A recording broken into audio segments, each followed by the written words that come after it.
were multiple different groups of players fighting throughout the day. Even New York quarterback Daniel Jones got involved in the scrum. So we go to the scene, and Giants reporter Ranaan joining us now. You can see DJ right there in the red jersey. What happened out there today? Yeah, well, let me tell you, I've been covering this team since 2013, and this was the best atmosphere I've seen for practice since. I mean, they're on the field. It's their first time seeing another team. Daniel Jones is his first, opportunity to get out there, really go full speed against a team other than his own teammates. And on the field, there's Michael Strahan, like on the side, like Tom Coughlin. Phil Simms was up top here. I saw him with binoculars at one point. Victor Cruz. Like, that was the atmosphere for a training camp practice. You've all been to training camp practice. It could kind of be like Groundhog's Day. So I think there was a little juice for this one. And you saw that between these two teams really going at it the whole day. And the coaches didn't seem that willing to want to stop the shenanigans. It was okay. I think they thought it was okay for them to, get in these little scrums left and right. Now, Daniel Jones, you kind of don't want your quarterback in there. I asked him about it, and he said, hey, have to protect my guys. And I get that. But then Brian Burns, when you talk to him, he's like, maybe our quarterback, we need him to step away there. Like, we need our quarterback to be healthy. From a bigger picture, the Giants played our scrimmage the Lions at joint practices last year in the summer, and they were completely outclassed. That's not what it looked like this time. And one of the key things was, and I watched the offense the whole day, the Giants offense against the Lions defense, Malik Nabers was targeted, rookie wide receiver, number 6 overall pick, 9 times throughout this practice and live drills. He caught all 9 passes. 9 catches, by the way, in the one practice is a lot. I think that's kind of gives you an idea of what we've been seeing this summer from the explosive playmaker for the Giants. Yeah, I mean, that's a great takeaway if you're a Giants fan. And you mentioned so different from last year. They didn't fight at all in those joint practices. But to the question of having a quarterback coming back from serious injury, even somewhat involved, this is what Daniel Jones had to say. Yeah, I mean, I don't know.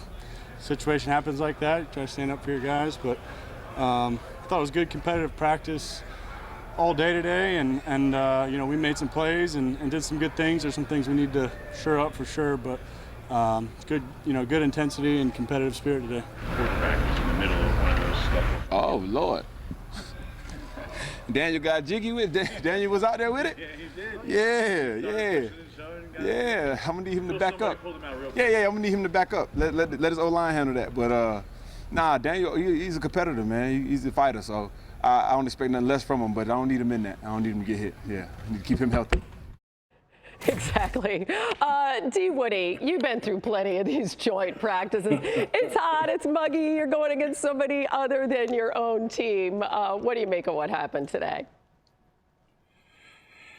Yeah, Hannah, once I heard what happened, it made me sit up in my chair a little bit because honestly, I could give you a politically correct answer and say, no, don't do that. But actually, I love it.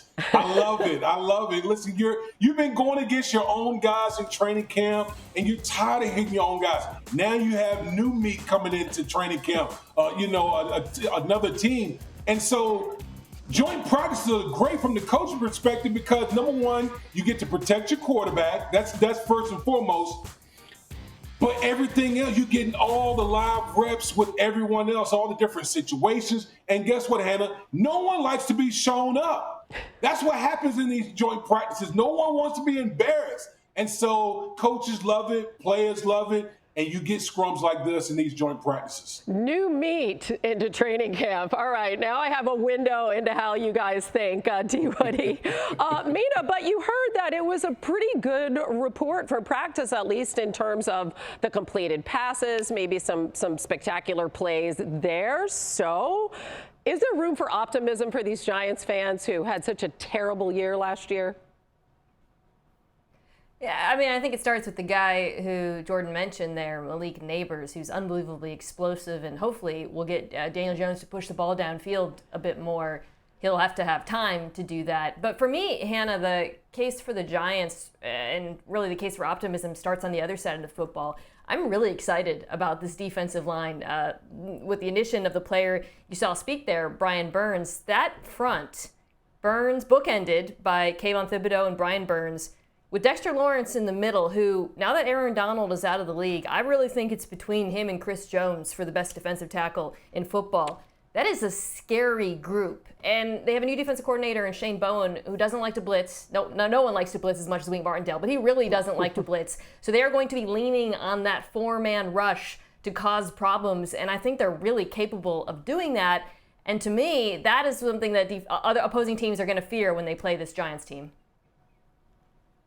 But, Mina, let's go back to what Jordan said about Malik Nabers getting 9 targets during today's scrimmage. And let's go back to before the draft when the Giants had Malik Nabers rated as the top wide receiver in this draft, where there were some teams out there that thought that Malik Nabers was a better wide receiver prospect than Marvin Harrison Jr., who went to Arizona. If Malik Nabers is what the Giants and some other teams think, how much of a difference can one dominant rookie wide receiver make on an offense? What can one player do for one team? And the Giants believe it's an awful lot. And the way he's looked in the early part of training camp, he has looked like a candidate for the Offensive Rookie of the Year. And if Nabers can somehow be that player this season, it'll be really interesting to see what a difference one player can make. And you saw what a difference it was, even just having Odell Beckham Jr. on this squad years ago in terms of fan excitement and all of those people sitting in the seats and the Giants being front and center. We're sure to get some spectacular plays from Nabers. Annual value. The Dolphins now have 2 of the 5 highest paid receivers in the league. Hill averaging $30 million a year. Jaylen Waddle averaging just over $28 million. They also now have the 4th highest paid quarterback in Tua Tagovailoa and the 4th highest paid linebacker in Bradley Chubb. His contract was restructured in the spring to create some cap space. But, Damien, I mean, listen, we know there's a huge concern with Chubb, right, and also with Jalen Phillips. So they do have some injury concerns, especially on the defensive side. But they have locked these guys up. They have taken care of business. What is it going to take for them to achieve the ultimate goal and come out of the AFC? Hannah, for me, you referenced both of the guys that I was about to say, Jalen Phillips and Bradley Chubb. There's been a lot of change on the defensive side of the football, but those 2 guys want to be paramount for this Dolphins team. Remember, last year the Dolphins were in the hunt for that number 1 seed for the playoffs, but a bunch of injuries, particularly on the defensive side with both those guys. They lost both those guys to season-ending injuries. It's going to be huge for those guys to come back strong if the Dolphins are going to be one of these teams that's going to contend in the AFC. I also think this extension says so much about what this team thinks of Tyreek Hill and where he's at this stage of his career. They didn't add on any new years to this deal, yet they guaranteed him an additional $90+ million here, or whatever it may be, to bring the total to over $100 million in guaranteed money. And now they're saying that they believe this player, who is 30 years old, is going to be doing what he's done, which is torch defenses for the foreseeable future. He has been, as the players themselves have voted, the most dangerous player in football. And it is obvious by this extension that the Dolphins expect him to be that type of player for this, next, and even the season after. Yeah, as far as what the Dolphins can do to get over the hump in the defense, I mean, the injuries to the pass rushers, hopefully by the end of the season when they need them more, Phillips, we'll see when he comes back. Chubb, also obviously dealing with the injury, can be back online by the end of the year. And I think the offense, as we've seen over the last couple of years, they've been so good at the beginning of the season that they should be able to compensate for any issues that you have up front.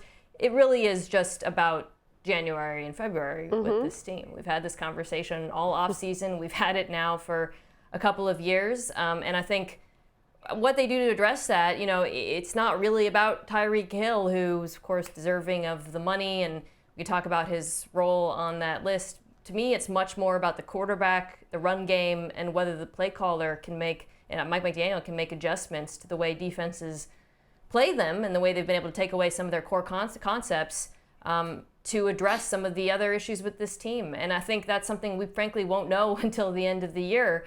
And it'll have a lot to do with whether or not the Dolphins can be better in those areas, not Tyreek Hill. And, you know, Mina, you talk about January. They can't continue to go on the road and play these playoff games the way they have been. They've got to get some home playoff games down there in Florida instead of in sub-zero temperatures. I think that would help a lot. Here is a look at some of the notable first-rounders and their career pass attempts in college. And as you can probably figure, Bo Nix has the most, 1,936. But it's easy to forget how much experience Jayden Daniels has at age 23.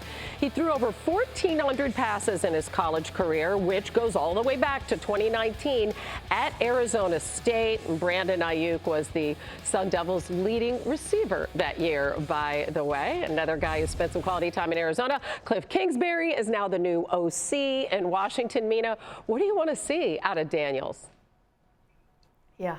You know, there's a couple of things I'll be looking for, Hannah. One of which is if Jayden is starting, and we're hearing he is, I assume that means you're going to see most of the starting offensive line. That's my biggest concern, really, about this Washington Commanders offense. I like the skill players a lot, led, of course, by Terry McLaurin, but I do have a lot of question marks about whether or not McDaniels will have sufficient protection. So I'll be curious to see how that group looks, how they play together, even if it's going to be, you know, just one or two drives. And then the other thing I'd like to see, you know, I don't think that we're going to see a robust quarterback-designed run game in the preseason from Daniels, but I do feel like at some point he probably will show some of that escapability that he dazzled with in college, maybe take off if nobody's open. And then what I want to see is, I already know he's fast, I already know he can scramble.